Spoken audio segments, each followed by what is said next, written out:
अब कुछ सियासी खबरें बुलेटिन में शामिल करेंगे और आपको बताएंगे कि बानी पीटीआई ने बलोचिस्तान की सूरत हाल पर अफसोस का इजहार किया। साबिक वज़ीर-ए-आज़म ने इस्टेब्लिशमेंट से किसी भी राबते की तरदीद कर दी और उन्होंने वाज़ेह किया कि अगर कोई राबता हुआ तो मुल्क और कानून के लिए होगा। जेल में सख्तियां हो रही हैं, लगता है कि इनकी कांपें टांग रही हैं। इस पर हम बात करते हैं डॉन न्यूज़ के रिपोर्टर उमर मेहताब बरनी से। उमर, बताइएगा।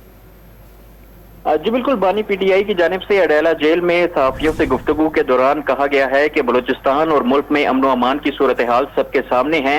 हर रोज केपी और बलूचिस्तान में शहादतें हो रही हैं। उन्होंने एस्टेब्लिशमेंट से किसी भी राब्ते की तरदीद भी कर दी है।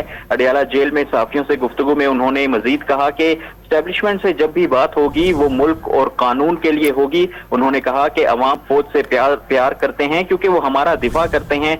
फौज सबकी है, मुल्क को मजबूत इदारे की जरूरत है, लेकिन ये जो कर रहे हैं वो खुदकुशी है। सहाफी ने सवाल किया कि हालात खराब हैं, वो आपको और आप उनको माफ कर दें, जिस पर बानी पीटीआई ने कहा कि आप कह रहे हैं कि मैं फ्रॉड इलेक्शन को भूल जाऊं, कौमी मुफाहमत की बात से कबल इंसाफ तो करें। बानी पीटीआई का कहना था कि उनके साथ तैनात जेल स्टाफ को चौथी मर्तबा तब्दील कर दिया गया।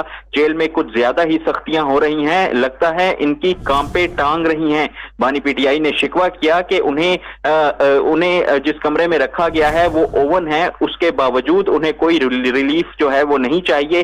बांग्लादेश में देखें, अवाम बाहर निकली तो अपना हक लिया, डंडों से सिर्फ भेड़ बकरियां कंट्रोल होती हैं, इंसान नहीं।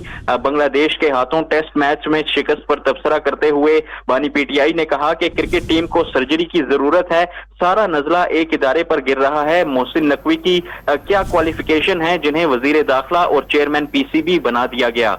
जी बहुत शुक्रिया उमर मेहताब बरनी, आपने हमें अपडेट किया।